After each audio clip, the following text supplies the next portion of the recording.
numbers are running, so you have to push it again. Mhm. And when you see numbers, it's recording. Okay.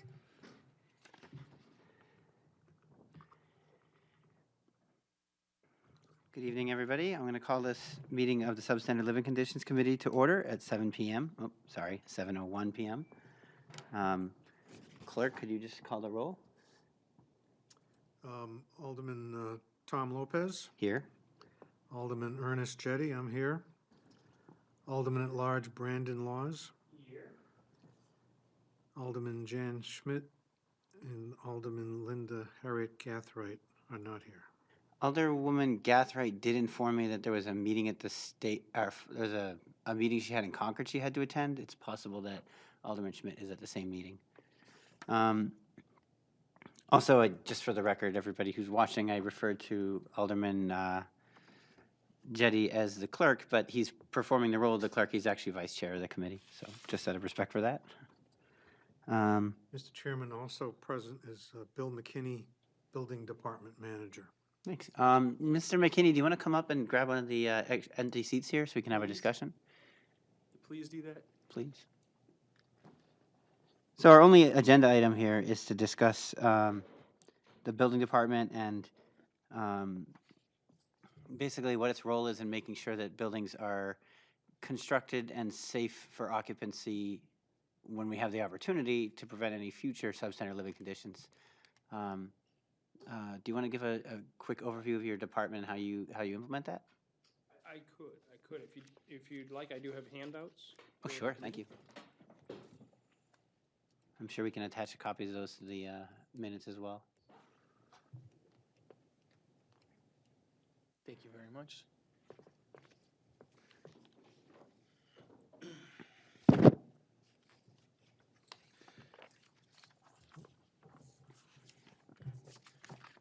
So the forms I do have in front of you are somewhat generic to a point that they cover a majority of our projects in town. Understanding this committee, focuses on residential, and, multifamily residential in particular. We work through a process in our department, starting from when a project is first proposed to the city. It goes through the planning department, zoning department. We go through reviews with our we call our technical committee. And then once there's approvals by the planning board, that project is then turned over to the Department of Building Safety. And through that process, we begin our process, and you'll see on your first sheet of the packet that I handed you, is we begin with a pre-construction meeting. And that pre-construction meeting is very well documented.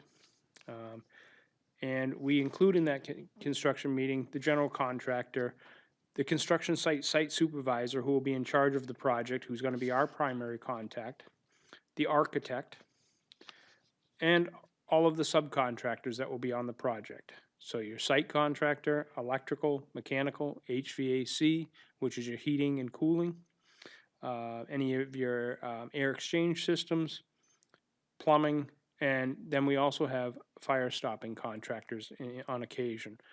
In certain cases, the fire stopping, which is an important component of the building, is often done by the subcontractors once they've gone through a training program by the product manufacturer. We also go through a series and explain to them that there's a series of inspections that have to be done by our department in order to comply. Those inspections start out with soils, concrete inspections as far as the special inspections, structural, fire stopping again. On the back of that page, we go through basically a lot of our processes that we want the contractors to know and understand for us. We require 24 hours notice for any inspections. Our department prides itself in being able to deliver services within 24 hours if you call for an inspection. Our inspection times are typically 9 to 3, Monday through Friday. There's an hour in the morning and an hour at the end of each day that the inspectors are available to meet with contractors and homeowners in our office to help answer questions. The work hours for the city of Nashua, we explain this to them, that we have an ordinance in the city. Their work hours are Monday through Friday, 7 a.m. to 8 p.m., And then Saturday, Sunday, and holidays, 8 a.m. to 7 p.m., depending upon the districts that they're working in. We explain to them there's reinspection fees for the city. If they call for an inspection and they are not ready for that inspection, they could be assessed a reinspection fee. We tend to be not very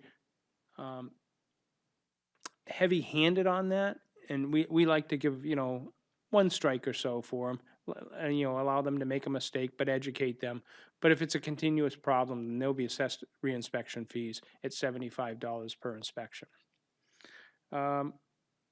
There's penalties for working without permits, and we explain that to all of the contractors and subcontractors that are in the project, that if you're doing work without permits, you will be assessed an additional fee to your permits, and you can be even further penalized if you continue work without permits. We go through work that's being done that's not according to the approved plan. Under our policies and under the building code, we go through a pretty strict review process and approve plans. They get stamped plans back from us that have our city seal on it that says it's approved for construction, and this is the plan we're going to follow. When contractors don't follow that plan and they decide that they're going to do something outside of that, they need to notify us first and provide us with those amended documents. And then as we go through some of the other inspections, we get into HVAC air balancing, which is an important component of making sure that the heating and ventilation and air conditioning systems are operating the way that they're designed per the approved plans. We have continual progress meetings with the contractors. We maintain inspection records both on the project and in our database at the office. And then we go through a rigorous process of final inspections, and eventually we will issue a certificate of occupancy for the building. I guess I have a couple questions. Sure.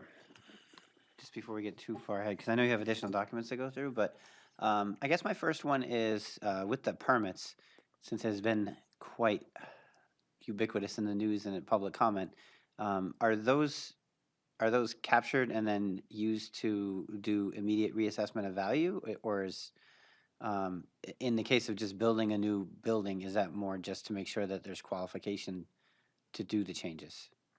No, our permit information is shared with our assessing department. In fact, in lieu of recent events, we've actually done a comprehensive review of all of our processes and policies to make sure that we're providing the most accurate information to the assessing department. So our permits are twofold. One, it's the permit that allows a contractor to move forward with work and perform that work to code, allows us entry onto a property because we cannot enter properties unless we have permits issued. And then again, that information and that permit information is shared with our assessing department to help them with their evaluation of the properties. Okay, I appreciate your proactivity. My second question was, what kind of variance from a plan, like generally, is acceptable versus unacceptable? I mean, if somebody adjusted where ductwork was being laid out by a couple inches, or decided to use a different size, versus somebody using completely different equipment or a completely different setup, like how much of a range are you able to give? If it would have an effect on the system as it was designed and approved, and especially in any of the systems, plumbing, electrical, or HVAC, if it alters the way that system was designed and intended to operate, then it needs to be reproposed to our department so that we can verify that it's going to comply with code before we allow them to continue. We found over the years that pre-approving of permits, of plans and projects before they start work makes much more economical sense to the project and to the city, because we don't have to try and generate or try and create that plan on the construction site. We're all familiar with how it's supposed to be done. We've reviewed the plans. We understand, the contractor understands, and as long as they're following the plans, the process is very smooth. So it's not somebody taking a micrometer out and being picky.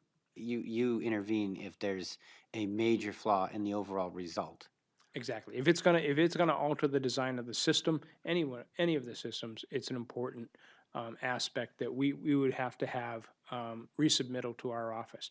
But if it's a matter of moving a heat register, 6 or 8 inches to the left or to right, as long as it's still performing the way it was intended, that's fine. Same with electrical, same with plumbing. If it's still performing to code, we'd be fine with that. And slight alterations happen, can, you know, not every day, but often enough on projects.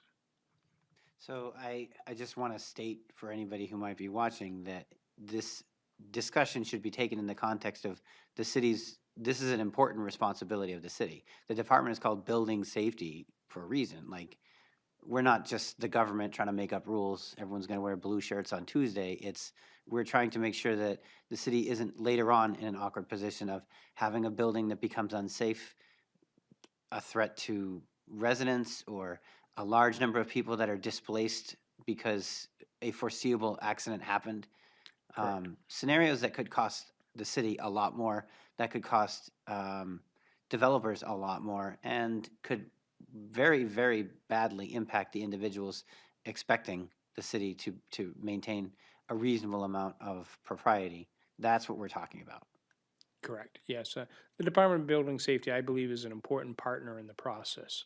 And I do mean that by partner. There's the developer, there's the contractors, there's the Department of Building Safety, and eventually there's the occupant of that building. And all of those folks are partners in the process. And, our job is to make sure that the buildings are built to code, and so that we're not causing excessive cost to a contractor or a developer, and we're not adversely affecting the occupants of the building. Okay. Before we continue with your presentation or your discussion, is there any other questions that the other members would want to ask? I have Alderman I have a Jennings? question. I'm surprised to see fire stopping listed under subcontractors, and special inspections. When I think of fire stopping, I think of pieces of wood behind a wall so that you don't have a complete air draft behind the wall. I'm surprised. Obviously, I don't understand it completely, because I'm surprised that there would be subcontractors who would be charged with doing that as opposed to just part of the general construction Yes. process. In residential 1 and 2 family construction, fire stopping or fire blocking, which it is called in the International Residential Code, is just that wood plate that we would put in at the ceiling levels to stop the progression of fire. As we know, in balloon frame buildings years ago, that was what usually lost a lot of buildings. But fire stopping is an important component of commercial structures and multifamilies. And the systems nowadays are much more complicated. They're using intumescent fire stopping products.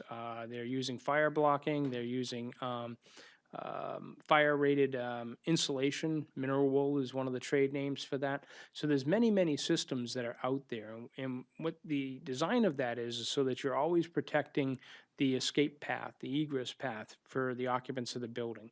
So any penetrations that would be going through a rated wall assembly or a rated ceiling assembly, so that fire can't progress out of an apartment.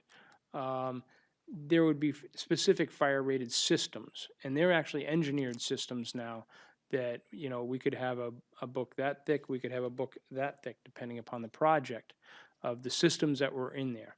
What we found over the years is that it is very difficult for the Department of Safety to keep our people trained on every system that comes out there, because that particular field of construction is really advancing quite a bit.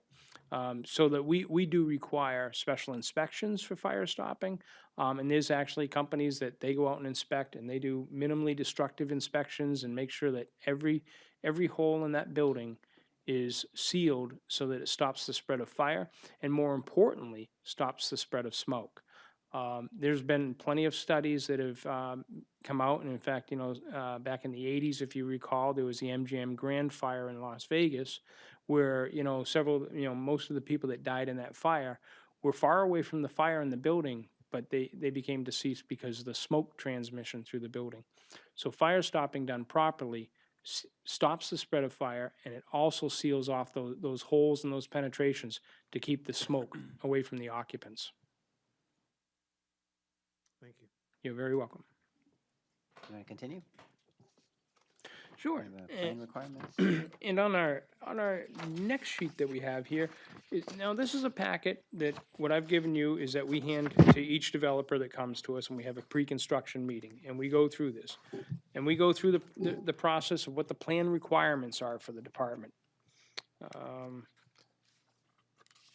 And that could be whether it's a new building, whether it's an addition, if we're getting into what we call interior fit-up, any alterations or renovations.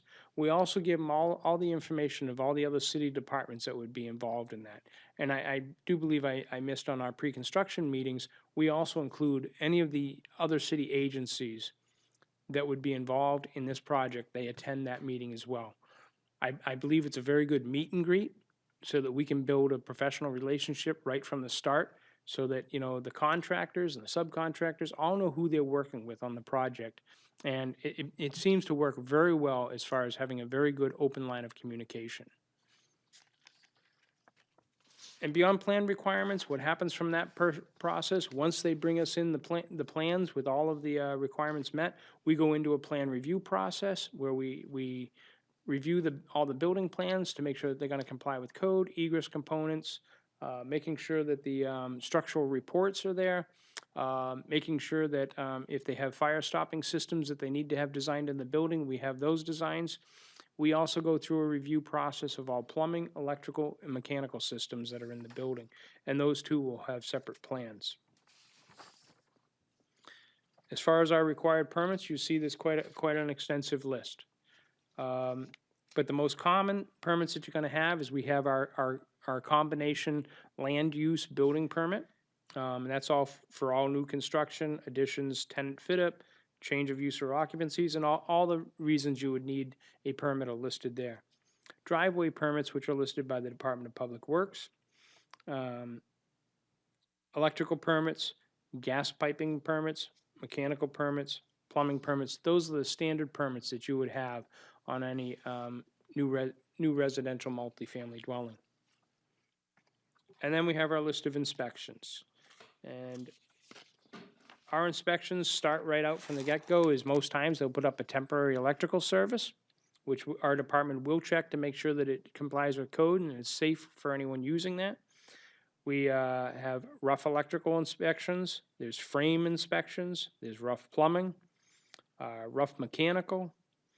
Our rough frame is always done prior to insulation being done. We have insulation inspections. And then we also move into, after that, after all of those inspections are passed and approved, we allow them to move into the final phases. And that's after your drywall is up. We get into our final electrical, final plumbing, mechanical, and building. As we go through those inspections, we're also communicating with all the other departments that are involved in this project. Planning, Department of Public Works, the Fire Marshal's Office, and we're trying to determine where they are in their inspectional process. So all of those departments also have to sign, approve through our database that all the work meets their standards as well. And when the process is followed, it's pretty smooth and seamless. But have someone that decides to venture outside of that process, it really puts a kink into it. And we try, and through our pre-construction meeting, we try as hard as we can to really stress to them, follow the process, and it'll be really smooth. So as we get into the, all the other approvals of agencies, sometime a project won't be completed on the outside. Some of the site work can't be done. The final paving can't be done that we would like to see, due to weather conditions, times of year. But so there's a process that contractor can bond that work. That still allows our department to issue certificates of occupancy for the building.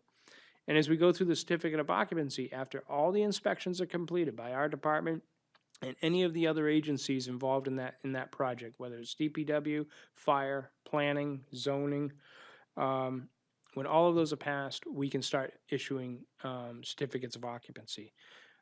It's not uncommon for our department to do phased certificates of occupancy. Often in apartment buildings or condominium type projects, we'll issue certificates of occupancy per floor as they, bring them on to that final finish.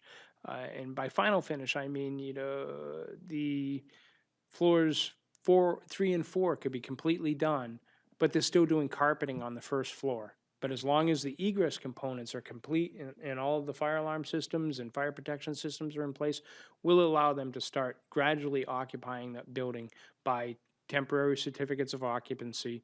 And then we'll move into, when all the work is done, issue them a final certificate of occupancy for the building. So, We've had a number of large building projects over the past like 2-3 years. The Cotton Mill project, the Lofts 77, I think it is. I forget their number. Loft Lots 34. 34, yep. And the Renaissance building and the Marshall Street building. Do they generally, like when a project is being built of that scope, I would imagine that the owners are trying to like generate revenue like immediately when they're able. Do they generally pre-book the rooms, the space of the apartments? Pre-lease them?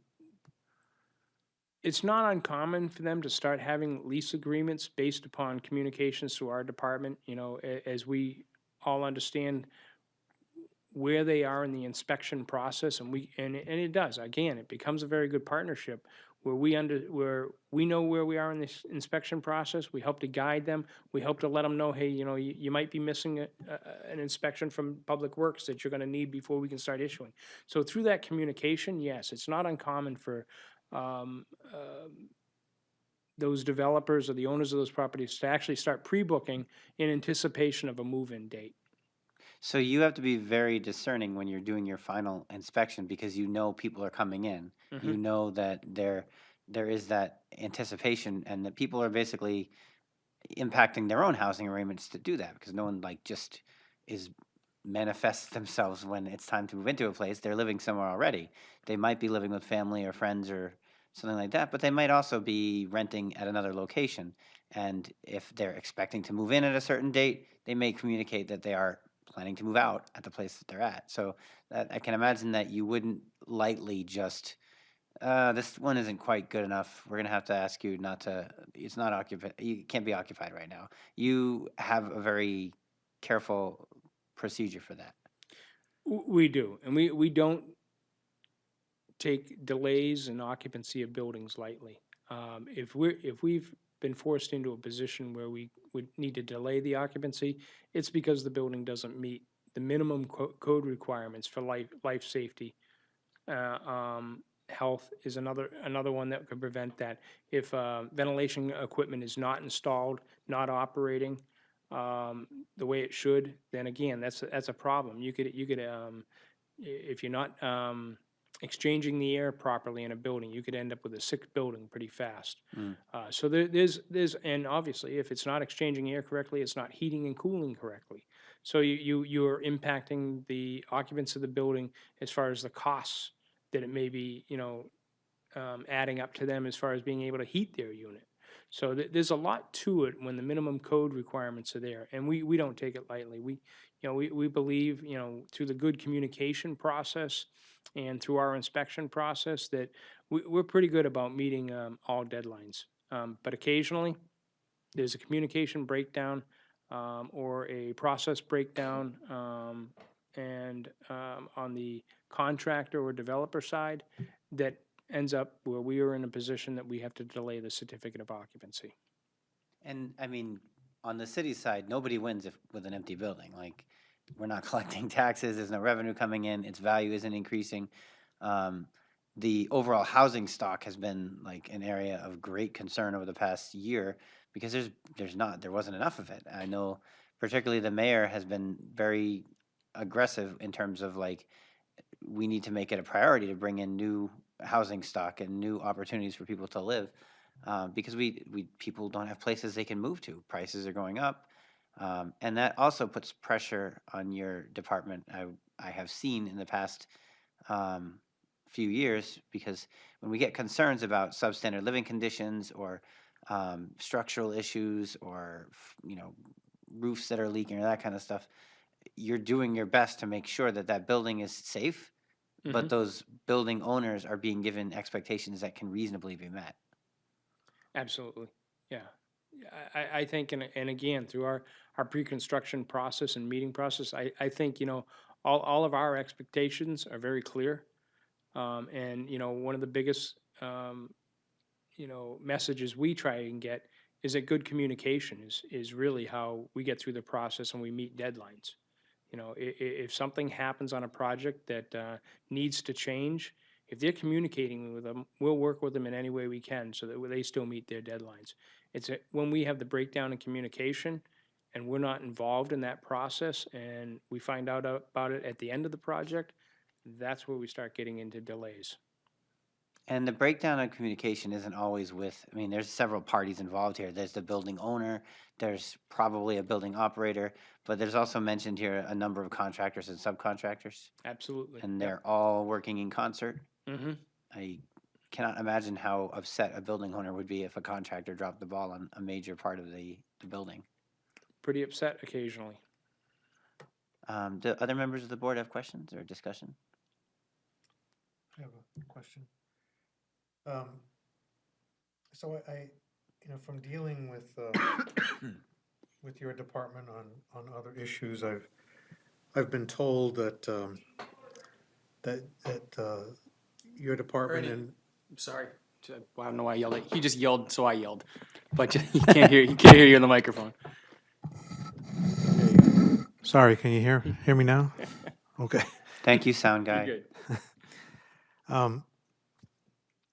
So what I said, if no one heard me, was that from dealing with your department and other city departments, I've been told that your department and other departments are largely complaint driven. That we don't have the ability to to police things without. We kind of depend on the public to inform us of problems, and then we react to those complaints. In this process, of course, you're more proactive. You're involved right from the beginning.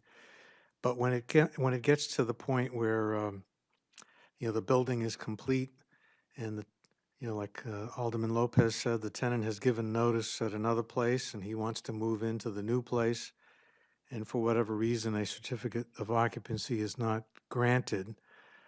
What what do you do to prevent people from moving in? And if a tenant has no place else to go and he moves in, he's probably not going to complain to you that there's no certificate of occupancy, because then I suppose he'd have to leave. What enforcement procedure do you go through to keep people from moving into a building that has not received a certificate of occupancy? We rarely run into that occurrence. Oh, good. Thankfully, most people tend to play by the rules when we say that you can't move into the building. They do tend to listen. In the off chance that we would run into that, we do have processes in place. If they're in a building that does not have a certificate of occupancy, they're in violation of state law, they're in violation of the building code, and they can be removed by the police at that point because it's trespassing. There's also a ticketing process that we do have in the city that was. We're very happy that the aldermen supported that process. That we do have the ability to issue citations and fines. In extreme cases, it would mean bringing the developer, because someone had to authorize them to move into the building. It would mean bringing the developer to court. And but thankfully, I can think of few times when we've ever even reached the level of having to suggest that was the way we were going to go. Most of our developers are very good about complying and understand the process and the need to have a certificate of occupancy before anybody moves into their buildings. Thank you.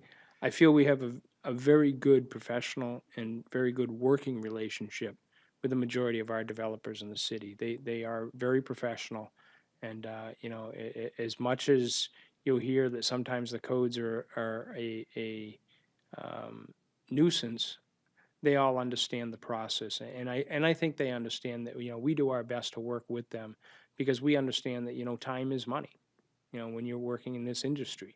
And I don't think I know of too many industries that that's really true. So we do our best not to tie up projects or slow down the occupancy of buildings. If I could follow up, of course, all construction projects are not done by the developers with which you have a good working relationship. A lot of them are done by homeowners themselves, and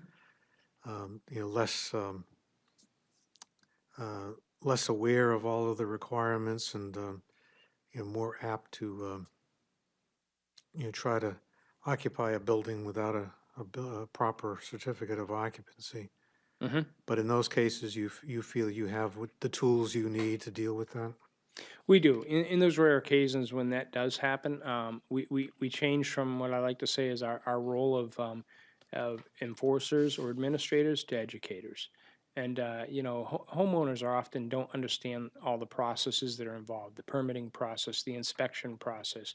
And I think it's our job when we find those to educate the folks, the homeowner or the tenant, whatever it may be, what the process is. Our job is, it has many different hats that we wear. And like I say, we move from administrators of codes to enforcers of codes. And then again, we also have to be educators of codes. I think it's fair to say that by and large, your department does an excellent job because we are the committee that is the go-to place when something is substandard, where people are not able to have a reasonable quality of life. And we're not up to our eyeballs in buildings that are failing code or unoccupiable.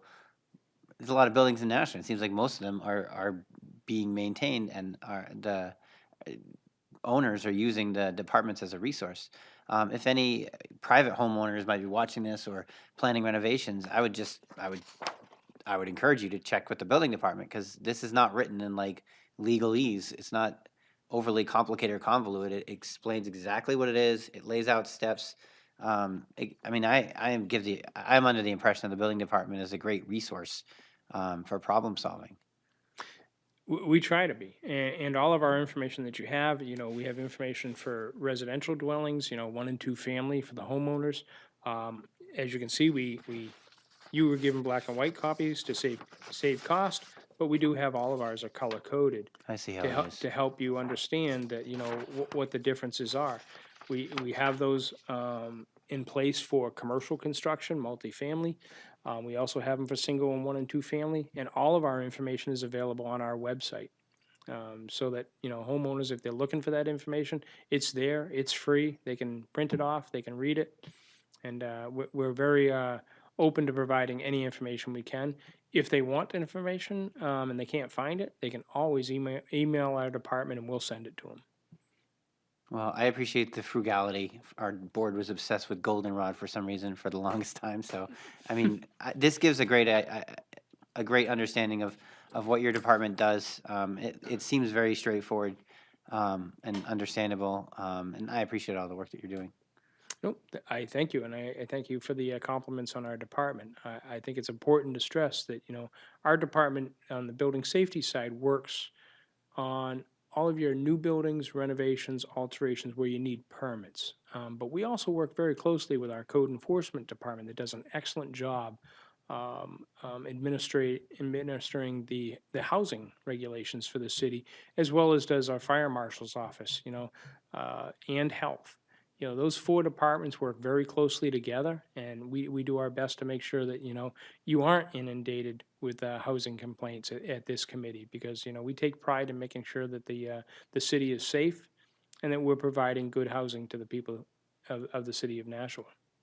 I can think of any number of examples over the years where we've had what could have been a bad situation it wasn't anywhere near as bad. There was a fire in the Tree Streets a couple of years ago in a multi-unit apartment building, and probably due to the fire stopping, the whole building didn't go up before people were able to get out. We didn't have people passing out from smoke inhalation and all that kind of stuff. Accidents happen, fires happen. We don't want to think about it, but if your department's thinking about it and helping make sure there are strategies and resources for builders, then we're prepared for those kind of eventualities. Correct. And when we do have those buildings that, do have those events such as fires and everything, we've been very, very, I don't want to say lucky, but I would say privileged that we have property owners that work with our department and understand that, that building may not meet current code now, but they'll work with us to make sure that that building is as close to current code as we can get it as we go through the rebuild process. And, a particular example of that was West Hollis Street a few years ago, where 2 buildings were impacted. And the property owner worked very well with our department, and you have a very safe couple of buildings there now, with sprinkler systems, with fire alarm systems, and so, brought up to the latest codes that you could.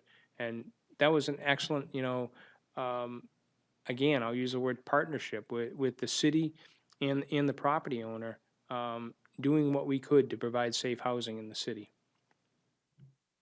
And I was using fire as a dramatic example, but there's plenty of others. I mean, if the heating isn't working in the winter, people are at risk of any number of illnesses. They could literally have hypothermia if the heating is out during any of these major cold spells. And during the summer, air conditioning is not a luxury when it's 100 degrees out and you have elderly people. They need airflow. They need the ability to keep themselves cool. It needs to be safe. Correct. Yes, it does. Alderman Laws. Oh, sorry, Alderman Lewis. You got a wave. Still blind over here. It's been answered, but another thing I was curious about is you alluded to builders getting frustrated with code sometimes, and I was just wondering about the process. Is there like an audit process for the existing codes? Because I mean, like for instance, I'm completely ignorant of the subject. Asbestos used to be used widely in building, right? So they eventually get rid of asbestos because they realize it's poisonous. Is there a process where they're looking at all the existing codes and making sure that they're up to date and that there aren't some codes that are unnecessarily burdensome to contractors or expensive that are not necessarily producing any kind of safety advantage for the residents or occupants of these buildings? The state of New Hampshire has a very good process, and what we do through the city of Nashua is we do our best to stay in line with the state of New Hampshire codes, because we feel a uniform code across the state is best for all, whether it's the residents, whether it's the businesses, but it helps promote a good economy as well, is if you can go from one part of the state, the southern part, to the northern part, and understand that the code is, Same. very similar. So we try not to have a lot of localized amendments to that code. Currently, the codes are being reviewed and adopted, hopefully adopted this year at the state level to bring us in line with the 2015 codes. But while that happens, the Building Code Review Board, which is appointed by the state, is already reviewing the next level of codes, which would be the 2018 codes, in anticipation of putting them in place for 2021. The way the codes work, it's really good to be what we would say is one cycle behind. You don't want the absolute latest and greatest. Let everybody else figure out, what the problems are with that code and the nuances with that code. But if we can stay at least one code cycle behind in the state, and the city of Nashua continues with our progress of staying what the state adopts, we're going to be in pretty good shape. And so, as far as answering your question on do the codes advance and start to recognize those problems? Absolutely. That's really what the codes are about. Codes are developed and amended every 3 years nationally.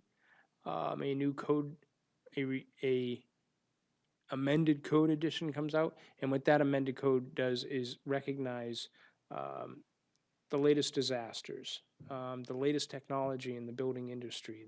So it's important to stay up to date with the codes just for that reason. Thank you. You're very welcome. It seems like a lot, and I'd like to also, sorry, can I follow up? Oh, yeah. Thank you, Chairman. I'd also like to parrot what Alderman Lopez was saying, I think it's great that you took it upon yourselves down in your department to do kind of a loose self-audit to make sure that everything was going well. I appreciate that very much. So thank you. Very welcome. All right, well, thank you for joining us tonight. We definitely appreciate you taking your time to, does Alderman Jettie have a question? Yeah, could I? Sure. So I grew up in a family where the fathers did everything. You know, they repaired everything. They hardly ever called any professional to come in and do anything. Mm-hmm. And I suspect that there are people like that still out there. Oh, absolutely. Uh, Don't bring the code enforcement to my house, all right? so could you, maybe this would be a good opportunity to just kind of briefly summarize what kinds of things people, at what point do they need to get permits, where they can't just do something themselves without getting a permit? Uh, Is there an easy breaking point, or is the answer always to call first and find out whether you need a permit? My easy answer is it's always best to call us or email us. We love to answer questions. Again, that's the role as the educator, because people don't know all the requirements. But to simplify it, if you're doing anything in a home that affects a structure or any of the escape paths in a home, then a permit is typically required under the building thing. So if you're adding a deck, if you're taking out a window and changing it into a door, and putting in a sliding door where a window used to be, those are going to require permits. Those are structural changes to a building. Electrically, if you're adding circuits to a home that requires that you're going to actually go out and buy a box of wire and you're going to start running wire through your house, that requires permits. If you're changing a light fixture, changing light bulbs, no permits on that piece of it. On plumbing, very similar to electrical, is if you're adding or you're altering a plumbing system in any manner, then that does require permits. If you're altering or installing gas piping, believe it or not, in the state of New Hampshire, a homeowner can install his own gas piping, but it has to be installed with permits, has to be inspected by our department to make sure it's safe. So, it's often where our inspectors spend time on a homeowner's project, trying to educate them on, not everybody's a plumber, and I think plumbing's probably one of the most difficult codes to understand. And so we often find that our plumbing inspector spends an awful lot of time with homeowners trying to educate them on the proper use of fittings, how to properly vent a plumbing system. And all of our inspectors are very good about doing that for our homeowners because, again, that's who we work for. Thank you. So. Okay, well, thank you for your time. Thank you for coming here to answer these questions. And again, I encourage the public to reach out to the building department if you have any plans for renovations. I mean, if you're hanging a picture, probably not, but if you're planning on moving a wall or subdividing your living room or trying to make an apartment in the attic, then talk to the building department and make sure that you're doing everything within code. Personally, I hadn't really thought about the fire stoppage, but now that I think about it, it doesn't make sense. It seems like something somebody could easily accidentally do where they just, I'm just going to put a wall here, I'm going to change it, open this doorway up, whatever, and the actions you're taking could have implications in an emergency that you don't foresee. Absolutely. Okay. So that concludes that. Are there any other topics that the board is interested in, or the committee is interested in addressing? I have nothing. So I will just comment in terms of my chairing style. I recognize the limitations of my vision. So when we're discussing with members of the public, as long as there's an exchange moving forward, I don't necessarily feel like I have to approve every single one. I know that's a slight break from other more regimented groups, but it's basically because I won't be able to tell that you're waving your hand, and it'll be just a delay. So hopefully there's a little bit more tolerance on the committee on that side, and I just wanted to make that clear. Do we have any? Hold on, I'm looking at my wrong agenda. I don't see any public here to comment. And remarks by Alderman. Yep, do we have any remarks by members of the committee? Hey, thank you. No, then I will take a motion. I was just gonna say Happy St. Patty's Day to you guys. I hope you get to enjoy it. Well, And happy Saint, was it Saint? St. Joseph's St. Day. Joseph. Yeah. Happy St. Joseph's Day. Birthday? Is it his birthday? Also, it is Francophone month, so All right. vive la France. Happy everything to you guys. Everyone have a good one. Yeah. All right, can I get a motion? So moved. Or motion to adjourn. All right, we are adjourned at, We, the vote. oh, yeah, okay. All right, I guess you guys get your chance. All those in favor of adjourning? Aye. I guess so. Opposed? All right, we are adjourned. 7:47.